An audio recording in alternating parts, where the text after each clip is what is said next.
राधे भक्तों, आइए आज हम लोग श्रवण करेंगे ज्येष्ठ मास शुक्ल पक्ष की निर्जला एकादशी व्रत कथा महात्म्य। ओम शांताकारं भुजगशयनं पद्मनाभं सुरेशं विश्वाधारं गगनसदृशं मेघवर्णं शुभांगं लक्ष्मीकान्तं कमलनयनं योगविरध्यानगम्यं वन्दे विष्णु भवभयहरं सर्वलोकैकनाथम्।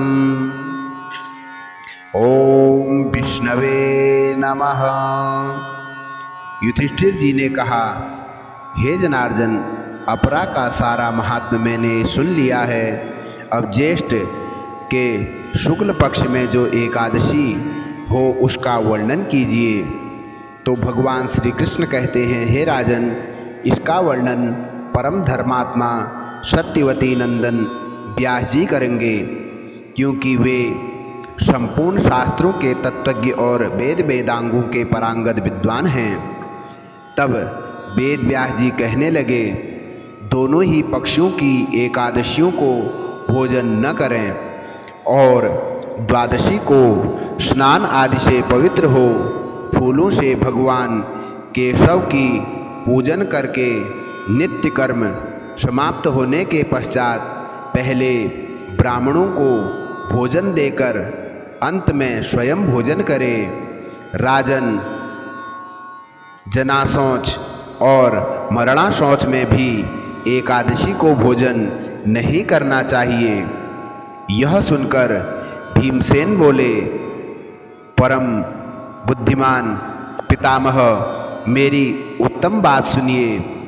राजा युधिष्ठिर, माता कुंती, द्रौपदी, अर्जुन, नकुल और सहदेव ये एकादशी को कभी भोजन नहीं करते तथा मुझसे भी हमेशा यही कहते हैं कि भीमसेन, तुम भी एकादशी को न खाया करो। किंतु मैं इन लोगों से यही कह दिया करता हूँ कि मुझसे भूख नहीं सही जाएगी। भीमसेन की बात सुनकर व्यास जी ने कहा, यदि तुम्हें स्वर्गलोक की प्राप्ति अभिष्ट है और नरकों को दूषित समझते हो तो दोनों पक्षों की एकादशी को भोजन न करना। भीमसेन बोले, महाबुद्धिमान पितामह, मैं आपके सामने सच्ची बात कहता हूँ। एक बार भोजन करके भी मुझे व्रत नहीं किया जा सकता है, फिर उपवास करके तो मैं रह ही कैसे सकता हूँ। मेरे उदर में भ्रक नामक अग्नि सदा प्रज्वलित रहती है, अतः जब मैं बहुत अधिक खाता हूँ तभी यह शांत होती है। इसलिए महान मुने, मैं वर्ष भर में केवल एक ही उपवास कर सकता हूँ, जिससे स्वर्ग की प्राप्ति सुलभ हो तथा उसके करने से मैं कल्याण का भागी हो सकूँ। ऐसा कोई एक व्रत निश्चय करके बताएं, मैं उसका यथोचित रूप से पालन करूँगा। तो ऐसा सुनने पर व्यास जी कहने लगे कि भीमसेन, ज्येष्ठ मास में सूर्य वृष राशि पर हो या मिथुन राशि पर शुक्ल पक्ष में जो एकादशी हो उसका यत्नपूर्वक निर्जल व्रत करो। केवल कुल्ला या आचमनी करने के लिए मुंह में जल डाल सकते हो, उसको छोड़कर और किसी प्रकार जल विद्वान पुरुष मुंह में न डालें, अन्यथा व्रत भंग हो जाता है। एकादशी को सूर्योदय से लेकर दूसरे दिन के सूर्योदय तक मनुष्य जल का त्याग करे। जो यह व्रत पूर्ण होता है, तदनंतर द्वादशी को निर्मल प्रभात काल में स्नान करके ब्राह्मणों को विधिपूर्वक जल और सुवर्ण दान करे। इस प्रकार सब कार्य पूरा करके जितेंद्रिय पुरुष ब्राह्मणों के साथ भोजन करे। वर्ष भर में जितनी एकादशियां होती है उन सब का फल निर्जला एकादशी के सेवन से मनुष्य प्राप्त कर लेता है, इसमें तनिक भी संदेह नहीं। शंख चक्र और गदा धारण करने वाले भगवान केशव ने मुझसे कहा था कि यदि मानव सबको छोड़कर एकमात्र मेरी शरण में आ जाए और एकादशी को निराहार रहे तो वह सब पापों से छूट जाता है। एकादशी व्रत करने वाले पुरुष के पास विशालकाय, विकराल आकृति और काले रंग वाले दंड पासधारी भयंकर यमदूत नहीं जाते।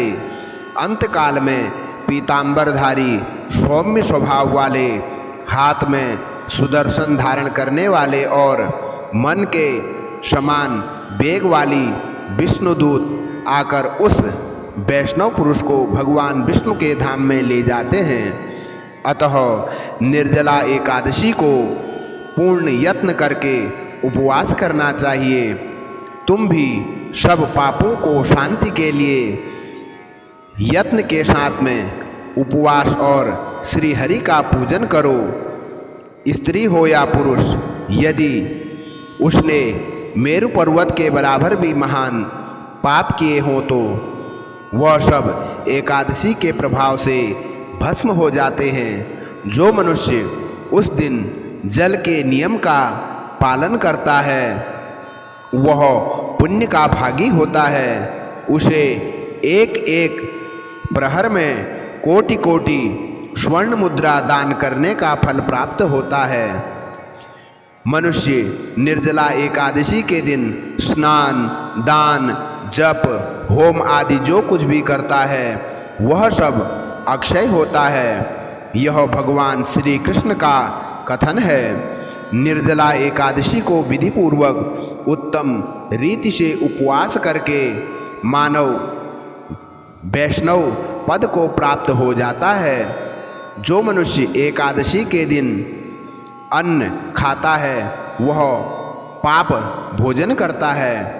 इस लोक में वह चंडाल के समान और मरने पर दुर्गति को प्राप्त होता है।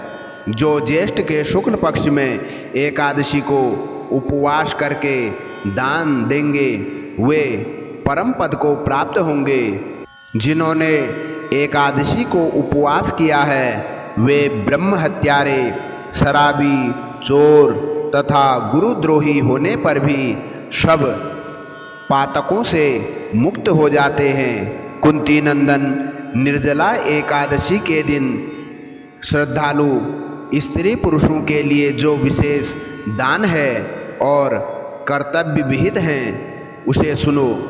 उस दिन जल में शयन करने वाले भगवान विष्णु का पूजन और जलमयी धेनु का दान करना चाहिए अथवा प्रत्यक्ष धेनु या घृतमयी धेनु का दान उचित है। पर्याप्त दक्षिणा और भांति भांति के मिष्टानों द्वारा यत्नपूर्वक ब्राह्मणों को संतुष्ट करना चाहिए। ऐसा करने से ब्राह्मण अवश्य संतुष्ट होते हैं और उनके संतुष्ट होने पर श्री हरि मोक्ष प्रदान करते हैं। जिन्होंने सम, दम और दान में प्रवृत्त हो श्री हरि की पूजा और रात्रि में जागरण करते हुए इस निर्जला एकादशी का व्रत किया है उन्होंने अपने साथ ही बीती हुई 100 पीढ़ियों को और आने वाली 100 पीढ़ियों को भगवान वासुदेव के परम धाम को पहुंचा दिया है। निर्जला एकादशी के दिन अन्न, वस्त्र, गौ, जल, शय्या, सुंदर आसन, कमंडलू तथा छाता दान करना चाहिए। जो श्रेष्ठ एवं सुपात्र ब्राह्मण को जूता दान करता है वह सोने के विमान में बैठकर स्वर्गलोक को प्रतिष्ठित होता है। जो इस एकादशी की महिमा को भक्तिपूर्वक सुनता है तथा जो भक्तिपूर्वक इसका वर्णन करता है वे दोनों स्वर्गलोक में जाते हैं। चतुर्दशी युक्त अमावस्या को सूर्य ग्रहण के समय श्राद्ध करके मनुष्य जिस फल की प्राप्ति करता है वही इसके श्रवण से प्राप्त होता है। और पहले दंत धावन करके यह नियम लेना चाहिए कि मैं भगवान केशव की प्रसन्नता के लिए एकादशी को निराहार रहकर आचमन के सिवाय दूसरे जल का भी त्याग करूँगा। द्वादशी को देव देवेश्वर भगवान विष्णु का पूजन करना चाहिए। गंध, धूप, पुष्प और सुंदर वस्त्रों से विधि पूर्वक पूजन करके जल का घड़ा संकल्प करते हुए निम्नलिखित मंत्रों का उच्चारण करें। ओम देव देव ऋषिकेश संसारावर्ण तारक उदकुंभ प्रदानेन नयमा परमां गतिम्। इस प्रकार से मंत्र कहते हुए संसार सागर से तारने वाले देवदेव ऋषिकेश, इस जल के घड़े का दान करने से आप मुझे परम गति की प्राप्ति कराएं।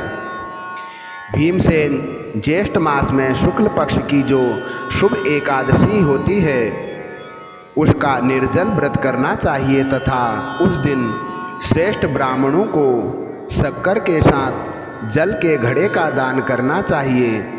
ऐसा करने से मनुष्य भगवान विष्णु के समीप पहुंचकर आनंद का अनुभव करता है। तत्पश्चात द्वादशी को ब्राह्मण भोजन करा के बाद में स्वयं भोजन करे। जो इस प्रकार पूर्ण रूप से पापनाशनी एकादशी का व्रत करता है वह सब पापों से मुक्त हो अनामय पद को प्राप्त होता है। यह सुनकर भीमसेन ने भी इस शुभ एकादशी का व्रत आरंभ कर दिया। तब से यह लोक में पांडव द्वादशी के नाम से विख्यात हुई।